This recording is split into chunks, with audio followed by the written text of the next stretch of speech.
இங்கே நீர் நிறைஞ்ச குவளை ஒன்று இருக்கு. இதில் கொஞ்சம் ஆணிகள் போடப்பட்டிருக்கு. இதை நாங்கள் கையை உள்ள விடாமல் என்னென்ன வெளியே எடுக்கலாம்? ஆணி ஆணி இரும்பால் செஞ்சிருக்கு. காந்தம் இரும்ப கவரும். ஐடியா.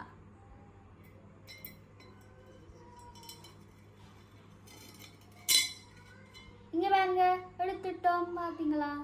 இப்போ நாங்கள் காந்தத்தால் கவர்ற பொருட்களையும் கவராத பொருட்களையும் பார்ப்போம். சட்டை ஊசி கவருது, திறப்பு கவரையில், கடதாசி கவரையில், குண்டூசி கவருது, 5 ரூபா குட்டி கவரையில், ஆணி கவருது, பிளாஸ்டிக் மூடி கவரையில், குண்டூசி கவருது, வெண்கட்டி கவரையில், கடதாசி கவி கவருது, 10 ரூபா கவருது,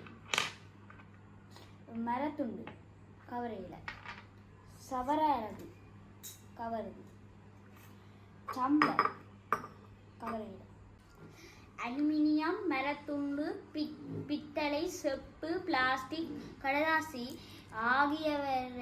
ஆகியவன காந்தத்தால் கவராத பொருட்களாகும். உருக்கு, இரும்பு, நிக்ரோம் என்பன காந்தத்தால் கவர்ற பொருட்கள். இதுதான் சட்டக்காந்தம். சட்டக்காந்தத்தில் 2 முனை இருக்கு. ஒன்று தென்முனை, இன்னொன்று வடமுனை. தென்முனை நீல கலரில் இருக்கும். சவுத் என்று பெயர். அதில் எஸ் என்று எழுதியிருக்கும். வடமுனை என்றால் சிவப்பு கலரில் எழுதியிருக்கு நோர்த். அதில் என் என்று எழுதியிருக்கு. இதுகள் தான் காந்தங்கள வகை. இப்போ நான் உங்களுக்கு சில காந்தங்கள வகையை கூற போகிறேன்.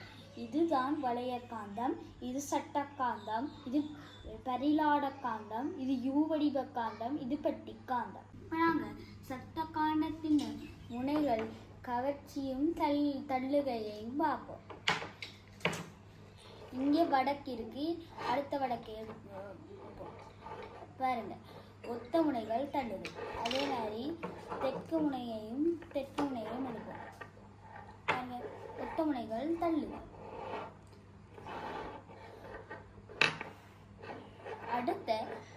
அடுத்து ஒவ்வாத முனைகளை பார்ப்போம். இங்கே வடக்கு, இங்கே தெற்கு. பாருங்க, இங்கே பாருங்க கவருது. இங்கே வடக்கு, இங்கே தெற்கு. பாருங்க கவருது. இப்போ நாங்கள் காந்தத்தின் முனைகளை வச்ச ஒரு கேம் ஒன்று செய்ய போகிறோம். இப்போ ஒத்த முனைகளை வச்ச ஒரு கேம். இங்கே கார் உண்டு, ஒரு காரை நோக்கி வருது. இங்கே பாருங்க தள்ளுது. இப்போ பாருங்க, இப்போ ஒரு காரை நோக்கி இன்னொரு கார் பின்னால் வருது. இப்போ ஒவ்வாத முனைகள் பாருங்க, கார் வருது பாருங்க, ஆக்சிடென்ட் ஆயிட்டு. இதுதான் திசை காட்டி. இதில்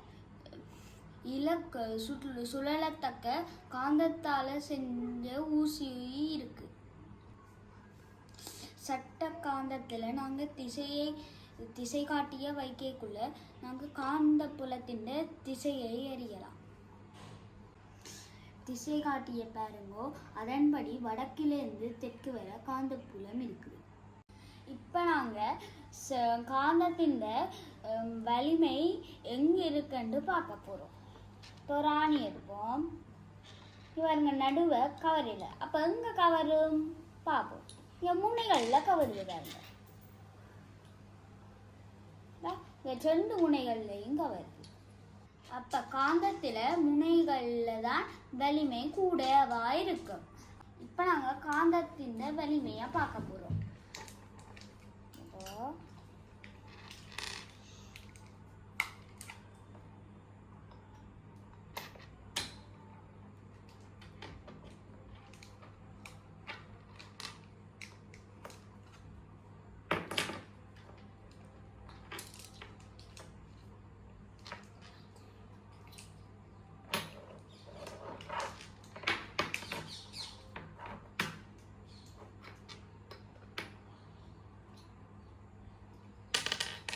மேக்ஸிமம் இங்கே 5 ஆணிகள் கவர்